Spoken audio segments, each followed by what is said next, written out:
आप देख रहे हैं मथुरा न्यूज 24। नमस्कार, फिर एक बार स्वागत है आपका मथुरा न्यूज 24 में और मैं हूं आपके साथ आकांक्षा शर्मा। चलिए रुक करते हैं खबरों की ओर। शिवसेना अलीगढ़ ने अपना स्थापना दिवस कैंप कार्यालय कालीदह रोड महेंद्र नगर पर राष्ट्रीय रक्षा संकल्प दिवस के रूप में मनाया। कार्यालय में शिवसेना प्रदेश सचिव व अलीगढ़ प्रभारी मांगेराम शर्मा थे।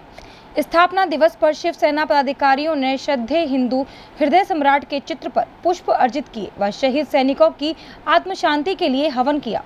शिव सैनिकों को संबोधित करते हुए प्रदेश सचिव मांगेराम शर्मा ने कहा कि सन 1967 में बाला साहब ठाकरे ने राष्ट्रवाद व हिंदुत्व की रक्षा के लिए शिवसेना की स्थापना की।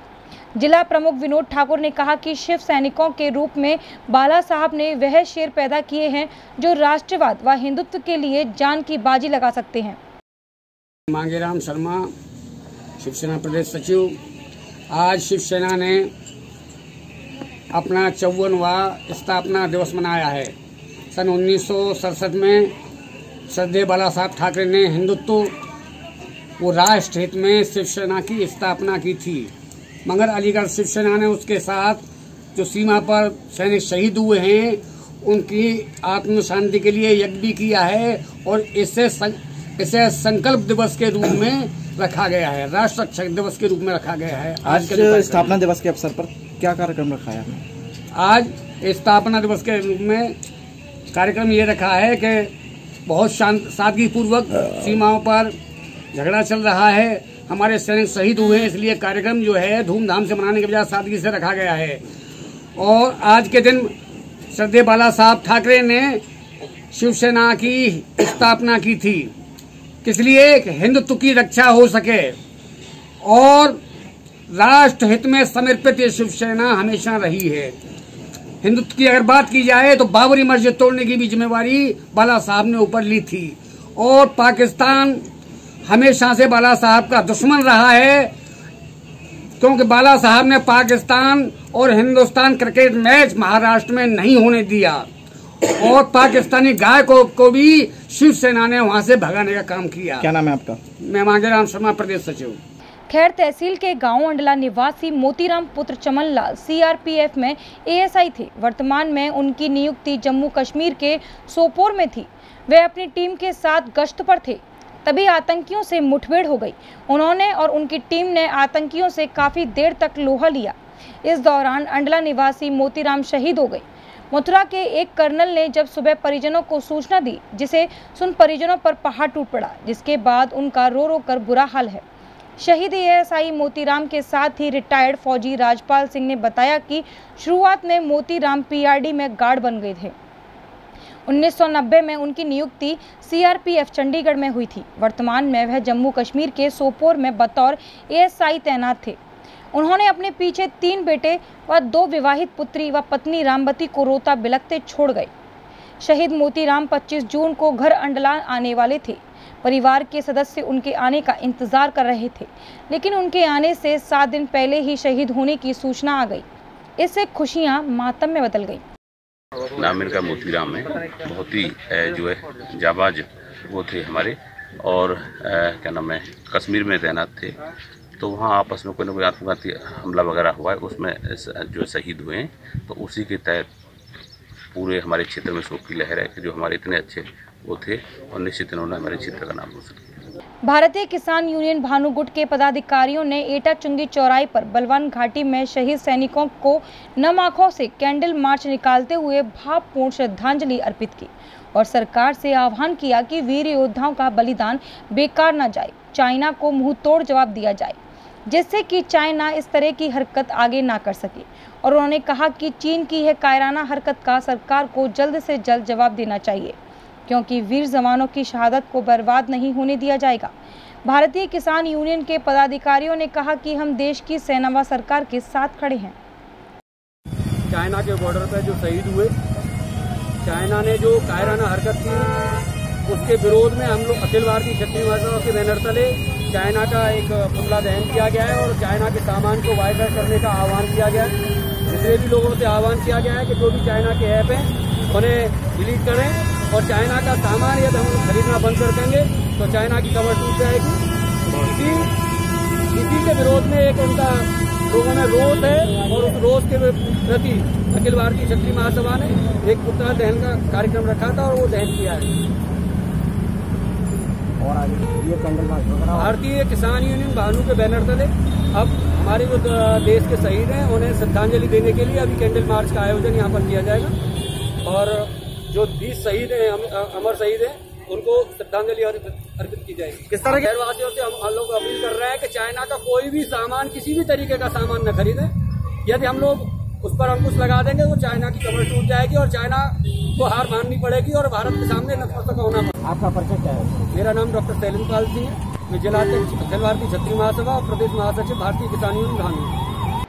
युवा सपा नेता ख्वाजा हसन जिब्रान के आवास पर कार्यकर्ताओं ने चाइना का सामान जलाया व चाइना के प्रति अपना आक्रोश जाहिर करते हुए मांग की है कि गलवान घाटी में हुई चीन की कायराना हरकत का जवाब भारत को जल्द से जल्द देना चाहिए और शहीद के बलिदान को बर्बाद होने न दिया जाए।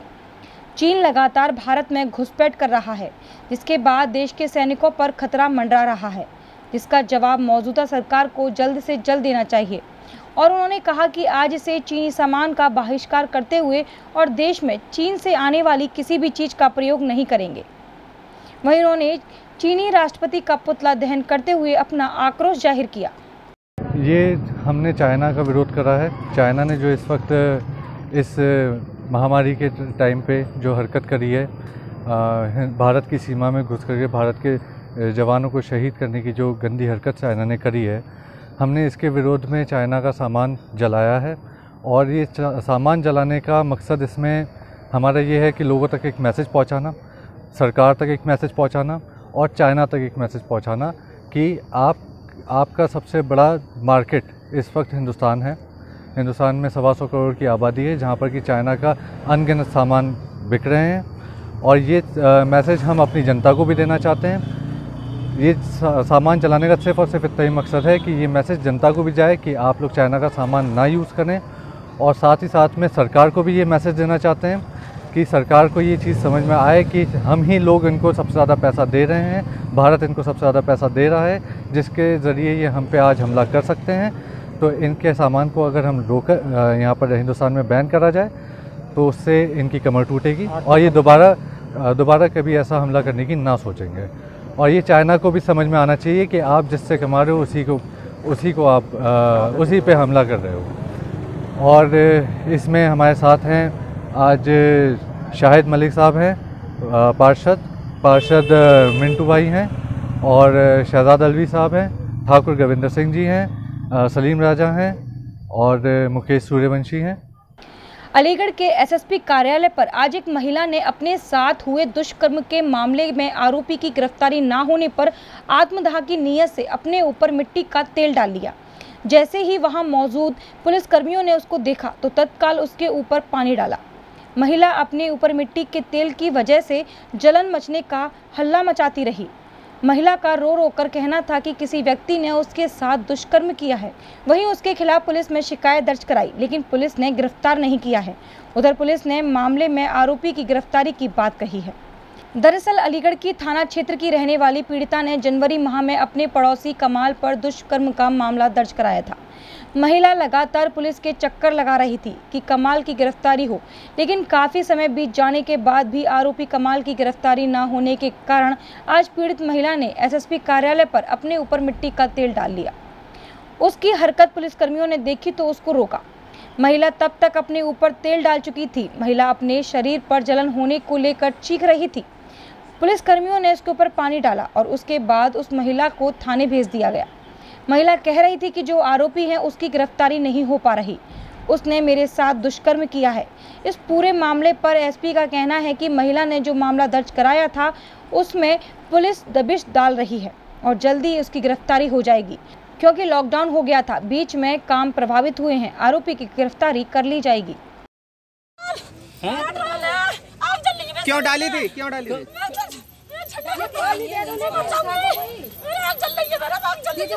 अरे हुआ क्या? खत्म हो गई। क्या हो गया? सब मुझे मैंने पकड़ लिया। पानी डाला, मेरा आग जल रही है। ये बताओ, शरीर में डाला मैंने तेल, शरीर में डाला। क्यों डाला है? क्यों डाला है? मेरी कोई सुनाई नहीं, मेरी खेत थाने में। क्या तुमसे पूछा था, कुछ बताया हमें? ये बताओ। मेरी सुनाई नहीं हो रही। हुआ क्या ये तो बताइए आप। क्या हुआ आपके साथ? किसने छीने? मेरा आदमी मेरा बच्चा छीन के लेगा, मेरी इज्जत लूट गई। किसने लूटी? क्या हुआ है पूरी बात? हमने देख रही हूँ 5 महीने हो गए, कोई ना बोला। रेशमा कहाँ रहती हैं? क्या मामला है? किस मामले के लेके आई थी? मेरी इज्जत लूटी कमाल।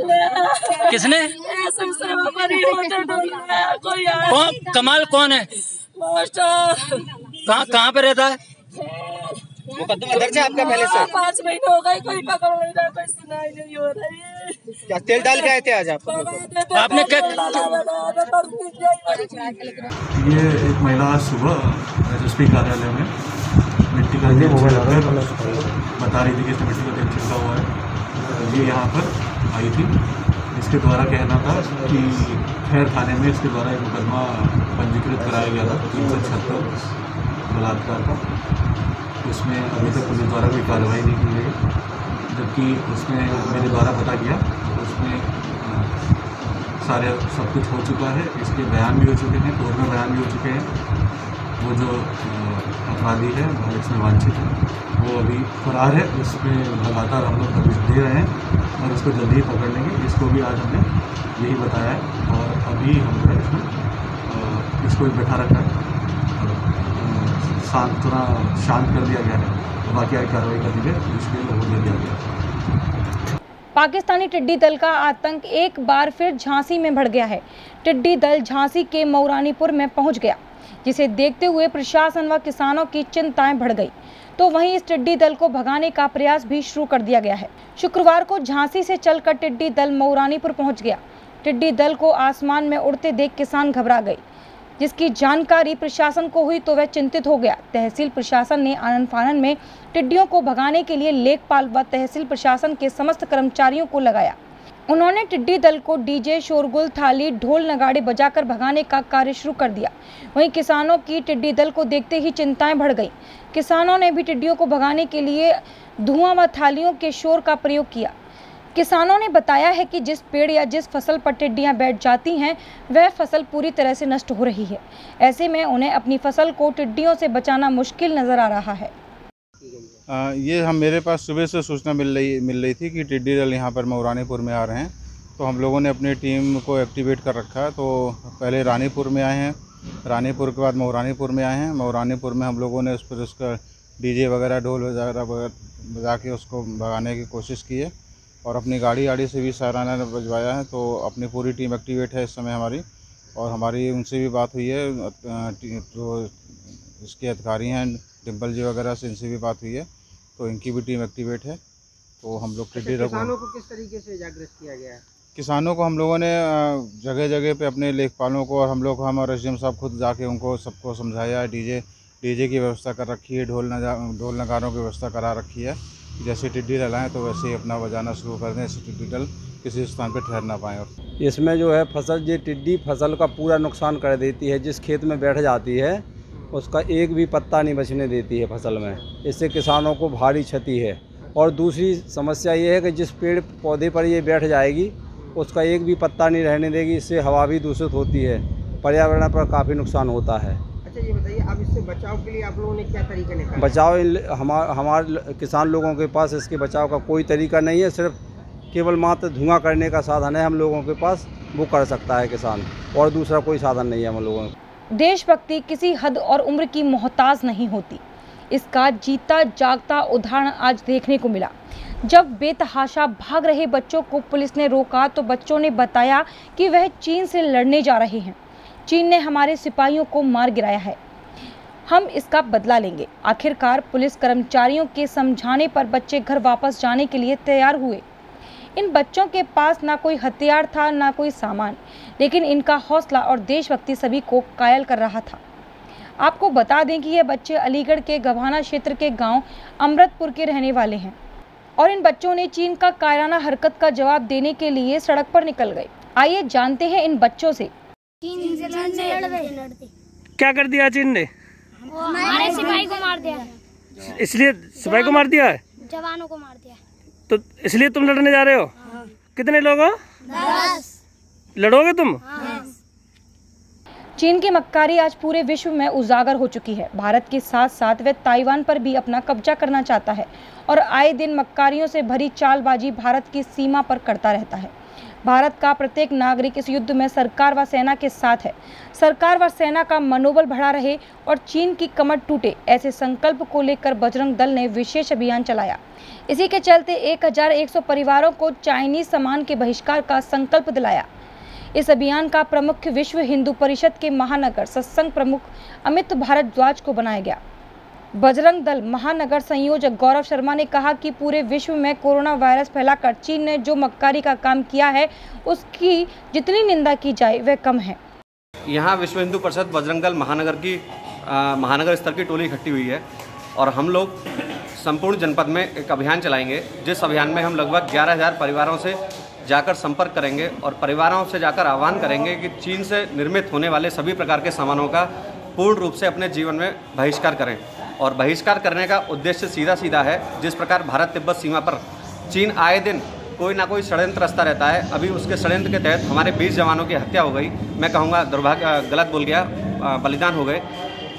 तो ऐसी स्थिति देश में दोबारा उत्पन्न ना हो और चीन 100 बार सोचने पर मजबूर हो। भारत एक सशक्त देश है और जैसा कि कहा जाता है, अगर किसी देश को समाप्त करना है तो उसकी आर्थिक जो गति है उसको रोक दिया जाए। तो चीन की आर्थिक गति रोकने हेतु, चीन की कमर तोड़ने हेतु यहाँ चीन के सामानों का बहिष्कार करने का एक आयोजन या एक अभियान प्रारंभ हो रहा है। यह अभियान अभी आगामी 10 दिन, 12 दिन या 15 दिन तक चलेगा।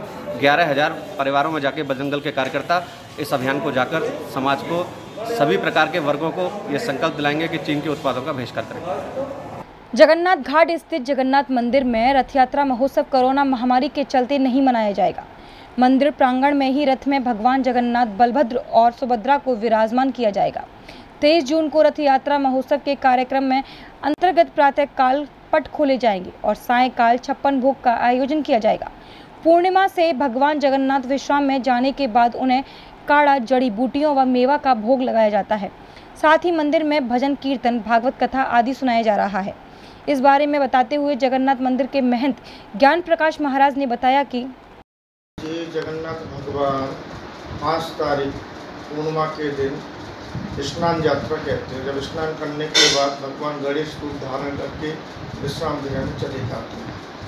वहाँ भगवान का भक्त लोग जड़ी बूटियों के द्वारा भगवान का भोग लगाते हैं। इन दिनों में भगवान को चावल का भोग नहीं लगता है, भगवान को सूखा प्रसाद लगता है। इस बार कोरोना का जो चल रहा है, जैसा देश पर पूरे में इसमें कोरोना फैला, उसको देखते हुए सरकार द्वारा जो भी हमको गाइडलाइन दी गई है, उसी के अनुसार यहाँ रथ यात्रा के कार्यक्रम होंगे। रथ यात्रा भगवान रथ पे आरूढ़ तो होंगे, लेकिन नगर भ्रमण के लिए नहीं जाएंगे।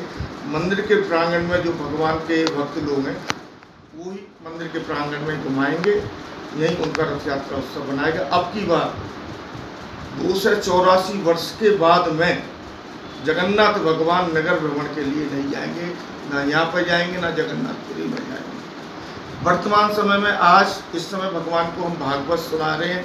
हमने किसी भी बाहर के भक्त जो हमारे अरसा रथ यात्रा में आते हैं, हमने किसी को भी इस बार इन्वाइट नहीं किया है, ना ही बुलाया है। कोई भी आप देख लें, पूरे आश्रम में खाली रखा है। सिर्फ आश्रम में जो हमारे भक्त रहते हैं, वही भगवान की रथ यात्रा में शामिल होंगे। बाहर के लोगों के लिए बंद है। इस समय भगवान को क्या क्या मतलब भोग लगाया जा रहा है, क्या मतलब उनके जैसे भगवान के इस समय हम एक तो सुबह काढ़ा का भोग लगता है और सूखा प्रसाद में, जैसे सूखे प्रसाद में पकौड़ी हैं, खाजा हैं, मट्टी हैं, मीठी हैं, जलेबी हैं, यानी कि ड्राई फ्रूट है। सूखा प्रसाद भगवान को वो प्रसाद लग रहा है। तो ये रथ यात्रा किस दिन है? रथ यात्रा 23 तारीख को है। 23 तारीख को भी होगा। भगवान के 56 भोग भी लगेंगे, जिस तरह हर साल लगते हैं, वो सब कार्यक्रम सब होंगे, लेकिन बाहर का कोई भी भक्त उसमें शामिल नहीं है। विगत दिनों थाना बरसाने की पुलिस ने चेकिंग के दौरान कुछ वाहन लुटेरों को पकड़ा था, जिसमें वृंदावन गौरानगर का एक निवासी युवक कोरोना पॉजिटिव पाया गया है। पुलिस सूचना के अनुसार युवक को मोटरसाइकिल की चोरी की घटना में पकड़े जाने के बाद अस्थायी जेल में बंद किया गया था, जहां उसका ब्लड सैंपल लिया गया, जिसके बाद उसकी रिपोर्ट पॉजिटिव आई। वहीं गौरानगर सिलेंडर वाली गली को सील कर दिया गया है। साथ ही परिजनों को क्वारंटाइन भी किया गया है। वहीं लोगों में दहशत का माहौल बना हुआ है। इस बारे में स्थानीय निवासी ने जानकारी दी। हाँ, आज रात को सुबह निकला था, किसी कहने से बताया था कि कहीं निकला है, तो उसी संपर्क में आया था कि हाँ कोरोना का मरीज वहीं से पाया गया है। तो गली सील कर दी गई है? अब तो पूरी गली सील कर दी गई है। रात को पार्षद द्वारा पुलिसकर्मियों द्वारा रात को पूरी गली दोनों तरफ से सील कर दी गई है। अलीगढ़ में दिन प्रतिदिन चोरों के हौसले बुलंद होते जा रहे हैं। ताजा मामला अलीगढ़ के थाना गांधी पार्क के सामने स्थित धनीपुर मंडी का है, जहां रात के अंधेरे में चोरों ने अनाज की आड़त को निशाना बनाते हुए ताले चटकाकर गले में रखे करीब 3 लाख रुपए पर हाथ साफ कर दिया। मौके पर पहुंची पुलिस जांच में जुटी है।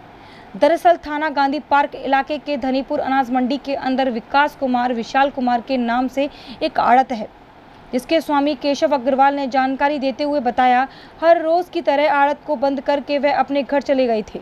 सुबह आकर देखा तो शटर के ताले टूटे हुए थे और अंदर सामान अस्त व्यस्त पड़ा हुआ था। गल्ले के सभी लॉकर खुले पड़े थे। केशव अग्रवाल के मुताबिक गल्ले में करीब 3.25 लाख रुपए रखे हुए थे, जिन्हें चोर पार कर ले गए। आपको बताते चलें, धनीपुर मंडी थाने के महज कुछ कदम दूरी पर सामने ही स्थित है, जहां लॉकडाउन के समय से ही रात भर पुलिस की चौकसी के बीच सब्जी खरीदारी चल रही है। पुलिस की गश्त के दौरान चोरों ने चकमा देते हुए चोरी की घटना को अंजाम दे डाला।